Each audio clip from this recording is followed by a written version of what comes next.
ဒီ video file မှာ work ဆိုတဲ့စကားလုံးလေးကိုတော်တော်များများမသိသေးတဲ့အချက်လေးကိုပြောပြပေးပါမယ်အဲ့တော့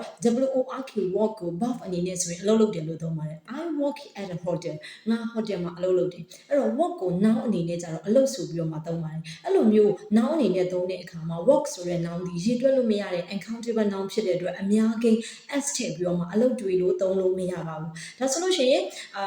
အလုပ်တွေအများကြီးလို့ပြောမယ်ဆိုရင် a lot of work much work စသဖြင့်ပြောရပါမယ်အလုပ်နည်းနည်းဆိုရင် a little work ဒါမှမဟုတ်အလုပ်တစ်ခုဆိုရင် a piece of work လို့ uncountable noun တွေမှာသုံးရတဲ့ပုံစံမျိုးသုံးရပါမယ်တကယ်လို့မြန်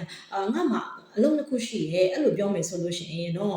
ဒီ work ကိုအများကြီးသုံးလို့မရတဲ့အတွက် work နေရာမှာအစားထိုးပြီးတော့ job job ဆိုတဲ့ရေးတွက်လို့ရတဲ့ countable noun တွေကိုအစားထိုးသုံးလို့ရပါတယ်အဲ့တော့ I have 2 jobs အဲ့လိုသုံးမှမှန်ပါမယ် work မှာ s ထည့်ပြီးအများကြီးသုံးလို့မရပါဘူး okay ဒါပေမဲ့ twin ချက်အနေနဲ့ work ကိုအများကြီးသုံးလို့ရတဲ့နေရာတွေရှိပါတယ်အဲ့ဒါကတော့ဒီစောင့်လုပ်ရေးနဲ့ဆိုင်တဲ့လုပ်ငန်းတွေနဲ့ဒီစာပေဂီတပကြီးပမှုစတဲ့ဒီဖန်တီးရတဲ့အမှုပညာနဲ့ပတ်သက်တဲ့လုပ်ငန်းတွေကိုပြောမယ်ဆိုရင်တော့ work ကိုအများကြီးအနေနဲ့ s ထည့်ပြီးသုံးလို့ရပါတယ်အဲ့တော့ there are 2 construction works for this project ဒီ construction work မှာ s ထည့်လို့ရပါတယ်So I would like to do many works of the art. So many works of the X လို့သုံးပါတယ်။ဆိုတော့အဲ့မှာ work ကိုအများကြီးအနေနဲ့ S ထည့်ပြီးသုံးလို့ရပါတယ်။ Okay ဒါဆိုရင်ဒီ video file လေးကနေ